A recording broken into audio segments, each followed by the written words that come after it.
जो है दोस्तों, आज हम लोग देखने वाले हैं एक नया टॉपिक जिसका नाम है केमिकल एंड मॉलिक्यूलर टेक्सोनॉमी। तो welcome to my channel Monu ji. चलिए हम लोग शुरू करते हैं। देखिए, सबसे पहले क्वेश्चन राइज होता है कि टेक्सोनॉमी होता क्या है। तो देखिए, टेक्सोनॉमी क्या है? एक साइंस है जिसका हेल्प से हम लोग क्या कर सकते हैं, ऑर्गेनिज्म को क्लासीफाई कर सकते हैं। पहला ज़माने में हम लोग क्या देखते थे कि किसी का शेप देख के, उसका साइज देख के, जैसे मान लीजिए किसी का शेप सेम है तो उसको हम लोग क्या बोलते थे कि उसको सेम ग्रुप में इंक्लूड करते थे। किसी का साइज़ सेम है या फिर साइज़ बराबर है तो हम लोग उसको उस ग्रुप में क्लासीफाई कर सकते थे। लेकिन अभी धीरे धीरे साइंस डेवलप कर रहा है, तो साइंस डेवलप होने के साथ साथ टेक्सोनॉमी भी डेवलप हो रहा है। तो उसमें एक हायर टेक्सोनॉमी या फिर मॉडर्न टेक्सोनॉमी है, केमिकल टेक्सोनॉमी और मॉलिक्यूलर टेक्सोनॉमी। तो चलिए इसमें हम लोग देखते हैं। सबसे पहला होता है कीमो टेक्सोनॉमी होता क्या है। कीमो टेक्सोनॉमी में हम लोग क्या करते हैं कि केमिकल कंपाउंड को यूज़ करके ऑर्गेनिज्म को क्लासीफाई करते हैं। जैसे मान लीजिए कोई प्लांट है, प्लांट में कोई प्राइमरी मेटाबोलाइट है, सेकेंडरी मेटाबोलाइट है। जैसे प्राइमरी मेटाबोलाइट का एग्जाम्पल क्या है, जैसे प्रोटीन है, लिपिड है और प्राइमरी मेटाबोलाइट जो सब ऑर्गेनिज्म में कॉमन होता है। और जो सेकेंडरी मेटाबोलाइट है वही यूनिक होता है कुछ कुछ ग्रुप में। जैसे मान लीजिए कोई ऐसा प्लांट है जो अल्कालॉइड सिक्रेट कर रहा है, कोई एसेंशियल ऑयल सिक्रेट कर रहा है, तो जो मान के चलिए एसेंशियल ऑयल सिक्रेट कर रहा है या फिर जो अल्कालॉइड सिक्रेट कर रहा है, तो हम लोग जैसे प्लांट ए और बी है, प्लांट ए और बी मान के चलिए प्लांट ए है और एक प्लांट बी है, दोनों आपको क्या क्या सिक्रेट कर रहा है, दोनों अल्कालॉइड सिक्रेट कर रहा है, तो हम लोग प्लांट ए और बी को सेम ग्रुप में रखेंगे। और ये जनरली केमिकल टेक्सोनॉमी या फिर कीमो टेक्सोनॉमी हम लोग जनरली किस में यूज़ करते हैं, प्लांट बैक्टीरिया और फंजाई में। तो इतना देखने के बाद अब हम लोग आगे देखते हैं। नेक्स्ट है मॉलिक्यूलर टेक्सोनॉमी या फिर मॉलिक्यूलर सिस्टमेटिक्स। तो मॉलिक्यूलर टेक्सोनॉमी होता क्या है, मॉलिक्यूलर सिस्टमेटिक्स होता क्या है, इसको हम लोग देखते हैं। इससे पहले हम लोग क्या देख लेंगे, केमिकल टेक्सोनॉमी।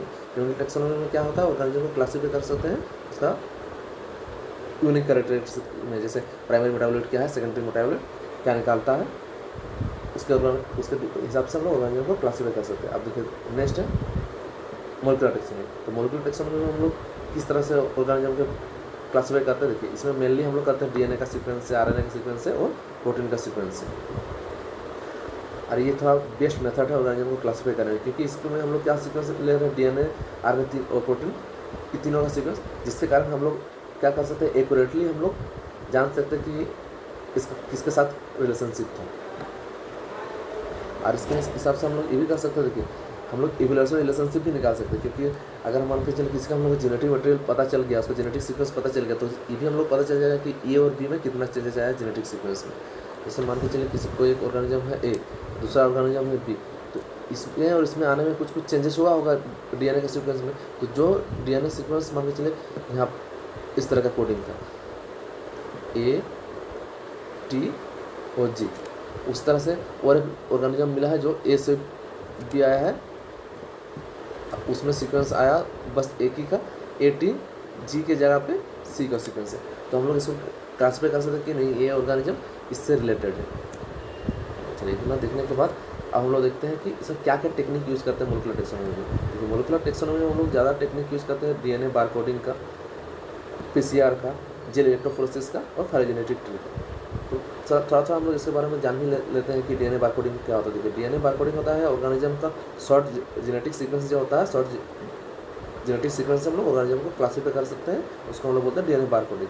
अब पॉलीमरेज चेन रिएक्शन तो आप लोग सब जानते ही हैं, इसमें हम लोग डीएनए क्लासीफाई करके एनालिसिस करते हैं कि कौन सेम कैटेगरी में है या फिर सेम एक ऑर्गेनिज्म दूसरा ऑर्गेनिज्म से रिलेटेड है। इस तरह से जेल इलेक्ट्रोफोरेसिस में भी हम लोग यूज कर सकते हैं। जेल इलेक्ट्रोफोरेसिस में हम लोग क्या करते हैं, डीएनए का जो फ्रेगमेंट है उसको हम लोग अलग करते हैं, किस बेसिस पे, साइज के बेसिस पे।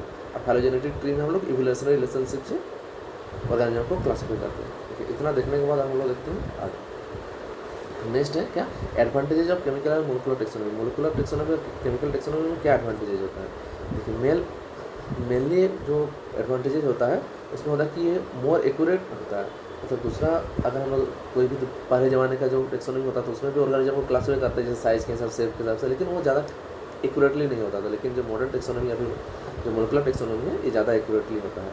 और ये ऑर्गेनिज्म को कोई भी स्टेज में, मतलब कोई स्पेसीज है उसको कोई भी स्टेज में वो आइडेंटिफाई कर सकते हैं।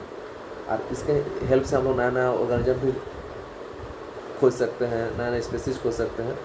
और ये फॉरेंसिक और एग्रीकल्चर में ही हेल्प करता है। जैसे मान के चलिए कोई एक नया प्लांट हम लोग को मिला और इस प्लांट को हम लोग उसमें कुछ कमी रह गया तो हम लोग क्या चाहेंगे कि इसका वो कमी को दूर करके हम लोग और थोड़ा एडवांस वैरायटी ऑफ बनाए। जैसे मान के चलिए कोई सीड है, उस सीड में प्रोडक्शन देता है 1 क्विंटल मतलब 1 एकड़ में, तो उसका प्रोडक्शन मतलब उसको मान जानेंगे कि एक जीन चेंज करने से हम लोग उसको प्रोडक्शन बढ़ जाएगा, तो वो जीन हम लोग चेंज कर देंगे नेक्स्ट जीन का सीक्वेंस में, जीन मॉडिफिकेशन करके। चलो तो दूसरा टॉपिक है, तो पहले हम लोग इस टॉपिक को कंप्लीट करते हैं, उसके बाद वो चीज़ में वो जानेंगे। सो ये टॉपिक हम लोग कंप्लीट हो गया, मॉलिक्यूलर टैक्सोनॉमी और कीमो टैक्सोनॉमी। सो हम लोग नेक्स्ट वीडियो में देखेंगे कुछ नया टॉपिक के साथ।